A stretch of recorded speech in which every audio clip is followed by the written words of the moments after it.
Olá, tudo bem? Mais uma vez com vocês. Então, nós começamos aqui a nossa revisão 3, Gestão e Mediação de Conflitos. Essa é uma pauta realmente difícil, né? Mas uma das mais desafiadoras e mais interessantes, ao meu ver, nessa disciplina de administração e negociação de conflitos. Nós vamos falar sobre as 4 técnicas do negociador. Então, uma delas é a concessão. O que é a concessão para um negociador de conflitos? É com que ele consiga fazer que as duas partes abram mão de alguma coisa. Então, eu vou conceder algum benefício a você, se você também conceder alguma coisa a mim.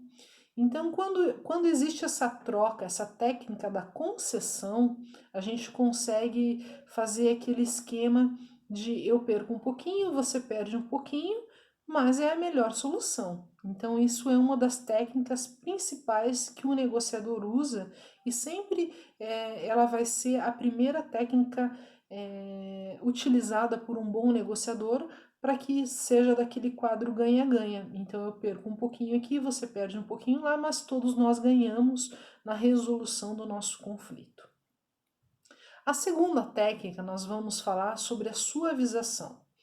A suavização é quando os ânimos estão muito nervosos. Claro que em conflitos e em negociações a gente sempre tem aquele espírito nervoso, né? Aquele clima organizacional, aquele clima entre as pessoas que assim elevam os ânimos. Então a gente precisa suavizar isso de alguma maneira. E quando a gente começa a suavizar isso de alguma maneira, as pessoas tendem a ficar um pouco mais, baixar um pouco mais a guarda.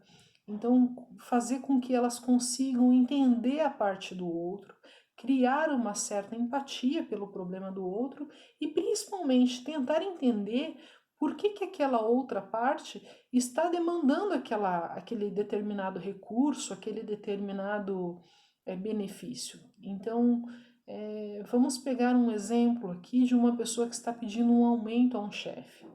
Então, quando o chefe está nervoso e a pessoa também está nervosa, o chefe está nervoso porque estamos numa crise e a gente não consegue aumentar o salário dos funcionários.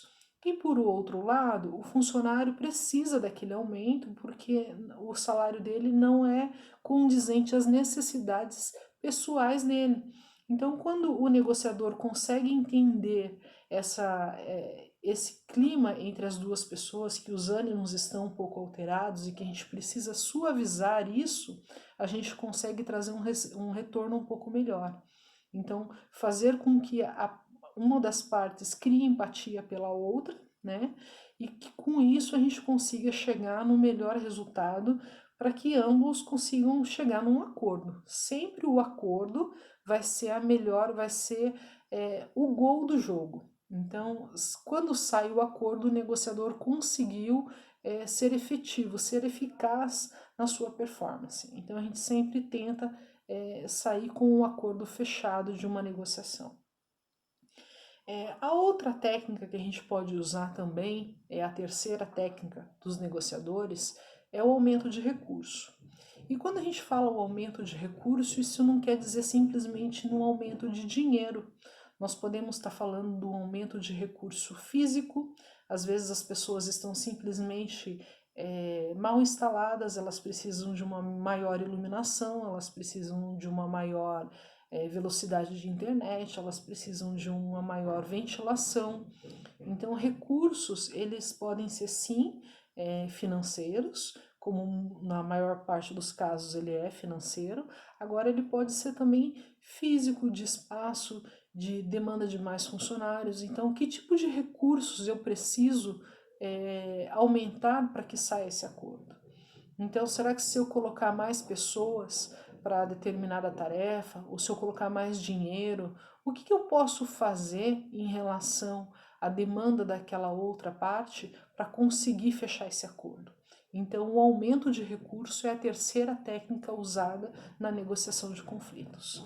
A nossa quarta técnica são as variáveis humanas. E o que são elas? As variáveis humanas muitas vezes vai da sensibilidade do negociador ou do gestor em identificar se o perfil daquela pessoa é condizente àquela função.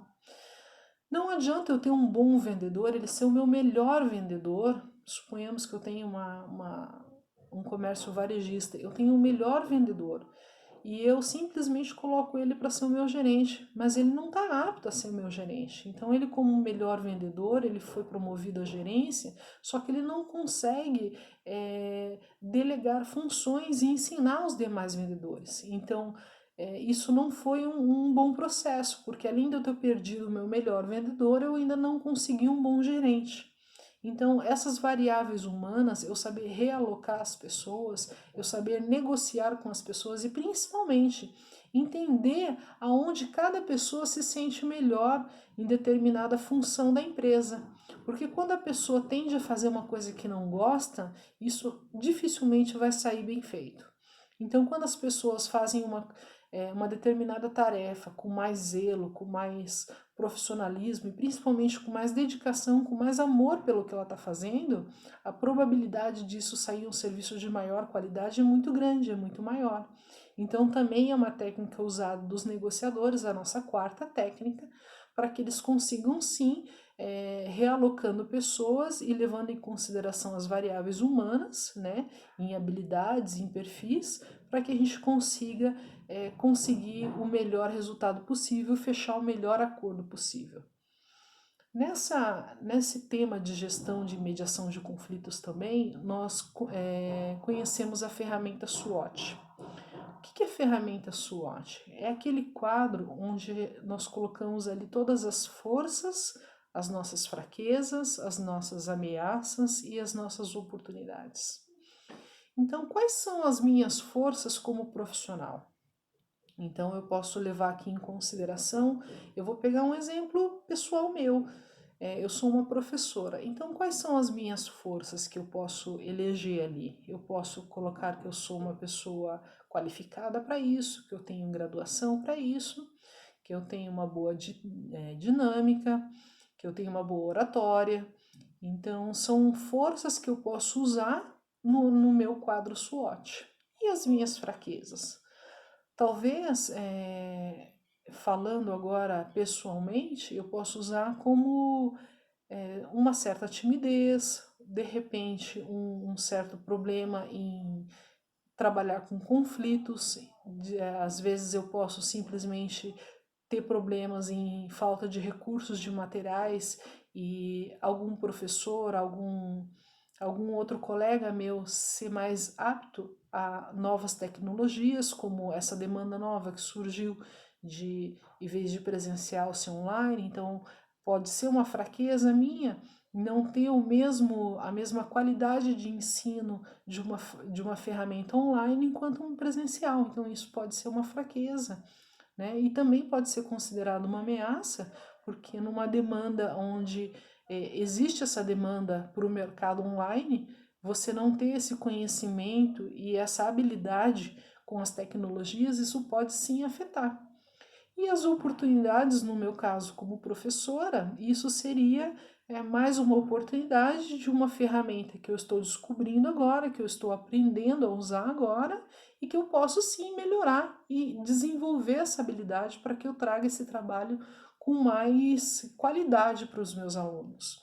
Então, a análise SWOT nada mais é do que um quadro descritivo de todas as suas forças e fraquezas profissionais e, por que não falar pessoais, que você pode usar ela também pessoal, né, para que você reconheça aonde você precisa minimizar, que são suas fraquezas, o que você precisa deixar isso melhorado, né, ter realmente processos de melhoria no que você se sente mais fraco e o que eu preciso usar com mais força, que são as minhas principais habilidades.